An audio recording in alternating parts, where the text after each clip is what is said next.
السلام علیکم ناظرین، امید کرتی ہوں کہ آپ سب خیر و عافیت کے ساتھ ہوں گے۔ اللہ آپ کو ایسے ہی خوش رکھے۔ آج ہم ایک نئی ویڈیو کے ساتھ حاضر ہیں۔ سامعین، آج کی ویڈیو ہے حضرت جبرائیل علیہ السلام کو لے کر۔ آپ سبھی حضرات جانتے ہوں گے حضرت جبرائیل علیہ السلام کون ہیں۔ جو حضرات نہیں جانتے ان کو ہم بتاتے ہیں۔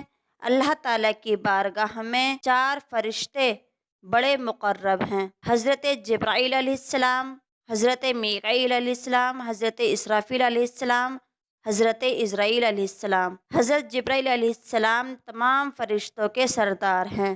آئیے جانتے ہیں حضرت جبرائیل علیہ السلام کے ذمے اللہ تعالیٰ نے کون کون سے کام سونپ رکھے ہیں۔ تو چلیے ویڈیو شروع کرتے ہیں۔ 600 پروں والا ایک ہیبت ناک فرشتہ، 1.25 لاکھ پیغمبروں تک پیغام پہنچا کر تمام نبیوں کا معلم اور مددگار بننے والا فرشتہ جبرائیل کی تاریخ کیا ہے؟ جبرائیل معراج کی رات سدرۃ المنتہا تک جا کر کیوں رک گئے تھے؟ ہم اس ویڈیو میں فرشتہ جبرائیل کے ان حقائق کو پیش کریں گے جو آپ نے اس سے پہلے کبھی نہیں سنی ہوگی۔ بحیثیت مسلمان، فرشتوں پر ایمان رکھنا ہمارے ایمان کا حصہ ہے۔ ہر مسلمان اقرار کرتا ہے کہ وہ ایمان لایا ہے اللہ پہ، اس کے فرشتوں پہ اور اس کی کتابوں پہ اور اس کے رسولوں پہ اور قیامت کے دن اور مرنے کے بعد پھر زندہ ہونے پہ۔ اسلام میں فرشتے آسمانوں پہ رہنے والی برگزیدہ اور بابرکت ایسے مخلوق ہیں جو خطا سے پاک اور معصوم ہیں۔ ان کی پیدائش انسانوں سے پہلے ہوئی ہے۔ اللہ نے ان کی تخلیق نور سے کی ہے۔ وہ اللہ کی حمد و ثنا بیان کرتے ہیں اور اس کی طرف سے عائد مختلف ذمہ داریوں پر مامور ہے۔ اللہ تعالیٰ کا پیغام انسانوں تک پہنچانا انہی فرشتوں کے ذمے ہے۔ ان تمام فرشتوں میں 4 مشہور فرشتے ہیں جن کے نام حضرت جبرائیل، میکائیل، اسرافیل اور عزرائیل علیہ السلام ہیں۔ ان تمام فرشتوں میں حضرت جبرائیل علیہ السلام تمام فرشتوں کے سردار اور سب سے برتر ہیں۔ روایتوں کے مطابق فرشتوں کے 12 قبائل ہیں۔ ہر قبیلے میں فرشتوں کی تعداد زمین کے ذرات کے برابر ہے۔ عرش الہی کے 6 لاکھ پردے ہیں جن کے ارد گرد فرشتے ہمیشہ گھومتے رہتے ہیں۔ ہر پردے کے گرد اس قدر فرشتے ہیں جتنے دریا میں قطرے، لہذا ان کی صحیح تعداد کا علم صرف اللہ کو ہے۔ جبرائیل علیہ السلام کو اللہ کے دربار میں سب سے زیادہ قرب حاصل ہے۔ جبرائیل کے معنی عبداللہ یعنی اللہ کا بندہ ہے، میکائیل کے معنی عبید اللہ اور اسرافیل کے معنی عبد الرحمن ہے۔ دراصل ہر وہ لفظ جو ایل کے ساتھ منسلک ہو وہ اللہ کی عبادت کرنے والا ہے۔ قرآن پاک میں 3 مقامات پر جبرائیل علیہ السلام کا نام آیا ہے۔ بعض جگہ انہیں روح القدس اور روح الامین بھی کہا گیا ہے۔ جب جبرائیل علیہ السلام عالم وجود میں آئے تو فوراً سجدے میں گر پڑے اور یہ سجدہ تقریباً 30,000 سالوں کی مدت میں ختم ہوا۔ جبرائیل نے جب سجدے سے سر اٹھایا تو اللہ تعالیٰ کا ارشاد ہوا، ہم نے تمہیں نور خاص سے پیدا کیا اور تمام خواہشات، نفسیات، جسمانی بیماریوں، تلاش معاش سے بری رکھا ہے۔ تمہیں کوئی بہکانے والا اور راہ راست سے بھٹکانے والا نہیں ہوگا۔ جبرائیل علیہ السلام کی پاکی کا انتظام کچھ اس طرح کیا گیا کہ جنت میں ایک نہر تعمیر ہوئی جس میں جبرائیل علیہ السلام داخل ہو کر غوطہ لگاتے ہیں اور باہر آ کے اپنے پر کو جھاڑتے ہیں۔ غوطہ لگانے کے بعد جتنے قطرے ان کے پروں سے گرتے ہیں اللہ ہر قطروں سے ایک فرشتہ پیدا فرماتا ہے۔ حالانکہ جبرائیل علیہ السلام کے 600 پر ہیں، اگر ایک پر پھیلا دیں تو آسمان کے کنارے چھپ جائیں۔ جب اللہ نے حضرت آدم علیہ السلام کو پیدا کرنا چاہا تو حضرت جبرائیل کو حکم دیا تھا کہ زمین پر جاؤ اور مٹی لے کر آؤ تاکہ اس سے آدم کو تیار کیا جائے۔ لہٰذا جب حضرت آدم علیہ السلام کی تخلیق ہوئی تو اللہ نے فرشتوں کو ان کے آگے سجدہ کرنے کا حکم دیا۔ اس وقت سب سے پہلے سجدہ کرنے والے حضرت جبرائیل علیہ السلام تھے، ان کے بعد حضرت میکائیل، پھر حضرت اسرافیل اور پھر حضرت عزرائیل علیہ السلام نے سجدہ کیا۔ لہٰذا سب سے پہلے سجدہ کرنے کی وجہ سے بھی حضرت جبرائیل علیہ السلام کو اعلیٰ مقام حاصل ہوا۔ حضرت جبرائیل کو پیغمبروں پر وحی نازل کرنے اور آزمائش میں ان کی مدد کرنے کے کام پر مامور فرمایا گیا تھا۔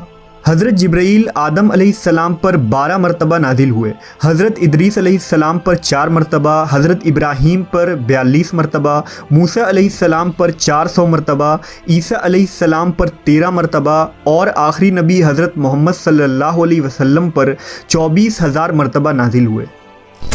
تمام انبیاء اکرام کے سیرت میں حضرت جبرائیل علیہ السلام کا ایک اہم کردار رہا۔ جب حضرت نوح علیہ السلام نے عظیم طوفان سے پہلے کشتی بنانے کا ارادہ کیا تو وہ حضرت جبرائیل تھے جنہوں نے آپ کو کشتی بنانا سکھایا۔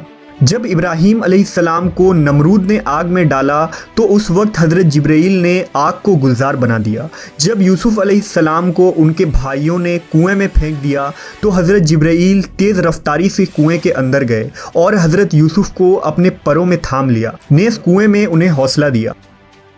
جب جبرائیل علیہ السلام لوط علیہ السلام کے یہاں مہمان بن کر ٹھہرے اور قوم لوط نے ان کے گھر کا گھیراؤ کر لیا تو حضرت جبرائیل نے ان لوگوں کے منہ پر اپنا پر یوں مارا کہ وہ سارے لوگ اندھے ہو گئے۔ اس کے بعد قوم لوط کے علاقے کو اپنے پروں پر اٹھا لیا جو 5 شہر پر محیط تھا اور انہیں زمین پر پٹک دیا۔ جب زکریا علیہ السلام نے اللہ سے اولاد کی دعا مانگی تو جبرائیل علیہ السلام ایک خوبصورت جوان کی شکل میں ان کے پاس آئے اور انہیں ایک نیک و صالح اولاد کی خوشرنجی دی۔ حضرت عیسیٰ علیہ السلام کی پیدائش بھی جبرائیل علیہ السلام کے کلمہ کن سے ہوئی۔ مختصر یہ کہ پیغمبروں کے واقعات میں حضرت جبرائیل علیہ السلام کا ایسا کردار ہے گویا آپ نے دنیا کی تاریخ کو بدل ڈالا۔ تمام نبیوں کے پاس حضرت جبرائیل انسانی شکل میں آتے تھے، لیکن آخری نبی حضرت محمد صلی اللہ علیہ وسلم نے حضرت جبرائیل کو ان کی اصلی حالت میں دیکھا ہے۔ جبرائیل امین اور حضور صلی اللہ علیہ وسلم کی پہلی ملاقات کا واقعہ نہایت ہی دلچسپ ہے۔ دراصل حضور کو تنہائی پسند تھی اور آپ غار حرا میں جا کر عبادت کیا کرتے تھے، لہٰذا ایک دن غار حرا میں آپ عبادت میں مشغول تھے۔ اس اثنا میں آپ صلی اللہ علیہ وسلم کے پاس ایک فرشتہ آیا اور کہا پڑھو۔ آپ نے کہا میں پڑھ نہیں سکتا۔ فرشتے نے آپ کو سختی سے دبا دیا، پھر چھوڑ دیا اور کہا پڑھو۔ حضور نے کہا میں نہیں پڑھ سکتا۔ فرشتے نے دوسری مرتبہ دبایا، پھر چھوڑ دیا اور کہا پڑھو۔ حضور نے کہا میں نہیں پڑھ سکتا۔ تیسری دفعہ اس فرشتے نے آپ کو پھر دبایا اور چھوڑ دیا اور کہا اپنے اس پروردگار کا نام لے کر پڑھو جس نے انسان کو پیدا کیا۔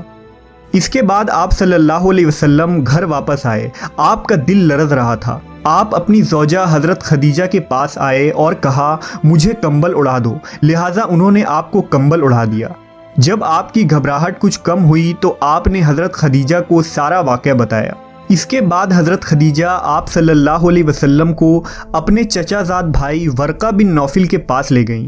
ورقہ ان لوگوں میں سے تھے جو موحد تھے اور اہل مکہ کے شرک و بت پرستی سے بیزار ہو کر نصرانی ہو گئے تھے اور انجیل کا عبرانی زبان سے عربی میں ترجمہ بھی کیا تھا۔ وہ بہت بوڑھے اور نابینا ہو چکے تھے۔ حضرت خدیجہ نے ان سے کہا کہ بھائی جان آپ اپنے بھتیجے کی بات سنیے۔ ورقہ بن نوفل نے کہا کہ بتائیے آپ نے کیا دیکھا؟ حضور نے غار حرا کا پورا واقعہ بیان فرما دیا۔ یہ سن کر ورقہ بن نوفل نے کہا یہ تو وہی فرشتہ ہے جس کو اللہ تعالیٰ نے حضرت موسیٰ کے پاس بھیجا تھا۔ پھر ورقہ بن نوفل کہنے لگے کہ کاش میں آپ کے اعلان نبوت کے زمانے میں تندرست و جوان ہوتا، کاش میں اس وقت تک زندہ رہتا جب آپ کی قوم آپ کو مکہ سے باہر نکالے گی۔ یہ سن کر حضور نے فرمایا کہ کیا مکہ والے مجھے مکہ سے نکال دیں گے؟ تو ورقہ نے کہا جی ہاں، جو شخص بھی آپ کی طرح نبوت لے کر آیا لوگ اس کے ساتھ دشمنی پر کمر بستہ ہو گئے۔ وہ فرشتہ حضرت جبرائیل علیہ السلام تھے جو ہمیشہ نبی صلی اللہ علیہ وسلم کے حامی و مددگار بنے۔ نبی کی ہجرت ہو، جنگ بدر ہو، معراج کا سفر ہو یا کوئی اور موقع، ہر مقام پر جبرائیل امین نے نبی صلی اللہ علیہ وسلم کا ساتھ دیا۔ جبرائیل علیہ السلام اکثر ایک خوبصورت نوجوان دہیہ قلبی کی شکل میں آپ کے پاس آتے تھے اور اللہ کا پیغام سناتے تھے۔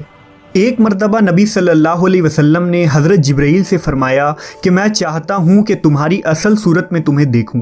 انہوں نے عرض کی آپ بقیع غرقد میں فلاں تاریخ کو مجھ سے ملاقات کریں، لہٰذا آپ اس دن وہاں تشریف لے گئے تو حضرت جبرائیل نے اپنے پروں سے ایک پر پھیلا دیا جس سے آسمان کا افق بھر گیا، یہاں تک کہ آسمان کی کوئی چیز بھی نظر نہ آتی تھی۔ ایک روایت کے مطابق ایک مرتبہ رسول اللہ صلی اللہ علیہ وسلم نے حضرت جبرائیل سے پوچھا، اے جبرائیل ذرا یہ تو بتائیے کہ آپ کی عمر کتنی ہے؟ حضرت جبرائیل نے آپ کو جواب دیا، یا رسول اللہ مجھے اپنی عمر کا صحیح علم تو نہیں ہے، لیکن اتنا یاد ہے کہ ساری کائنات کے پیدا ہونے سے پہلے اللہ کے حجابات میں سے چوتھے پردے میں ایک ستارہ چمکا کرتا تھا، اور وہ ستارہ 70,000 سال کے بعد ایک مرتبہ چمکتا تھا، اور میں نے اپنی زندگی میں وہ ستارہ 72,000 مرتبہ دیکھا ہے۔ اس پر حضور صلی اللہ علیہ وسلم نے جبرائیل سے کہا، اے جبرائیل مجھے اپنے رب کی عزت کی قسم وہ ستارہ میں ہی ہوں۔ اس روایت کو علی بن برہان حلبی نے اپنی کتاب سیرت حلبیہ میں نقل کیا ہے، لیکن اس کی کوئی سند نہیں ملتی، لہذا اکثر علماء اس روایت کو موضوع قرار دیتے ہیں۔ اللہ نے جبرائیل امین کو بے مثال خصوصیات اور بے انتہا طاقت و قوت سے نوازا ہے، لیکن اس کے بھی کچھ حدود ہیں، لہٰذا معراج کی رات جب نبی صلی اللہ علیہ وسلم سدرۃ المنتہا پر پہنچے تو حضرت جبرائیل وہیں رک گئے اور عرض کی کہ یا رسول اللہ میں یہاں سے آگے نہیں جا سکتا، اگر میں ایک انگلی کے برابر بھی آگے بڑھوں تو جل کر خاکستر ہو جاؤں گا۔ انجیل و توریت میں حضرت جبرائیل کو گبریل کے نام سے ذکر کیا گیا ہے۔ کتاب دانیال اور لوکا میں حضرت جبرائیل کے متعلق تفصیلی ذکر موجود ہے۔ مشہور فلسفی ابن سینا نے حضرت جبرائیل کے ذات کے متعلق اپنی تحریر میں ایک لمبی بحث کی ہے اور یہ ثابت کرنے کی کوشش کی ہے کہ حضرت جبرائیل دیگر فرشتوں کی طرح نہیں بلکہ انہیں روح کے ساتھ عقل بھی عطا کی گئی ہے جس کی کیفیت ماورا ہے۔ جبرائیل امین کے اندر وہ صلاحیتیں ہیں جو ایک عام فرشتے کے اندر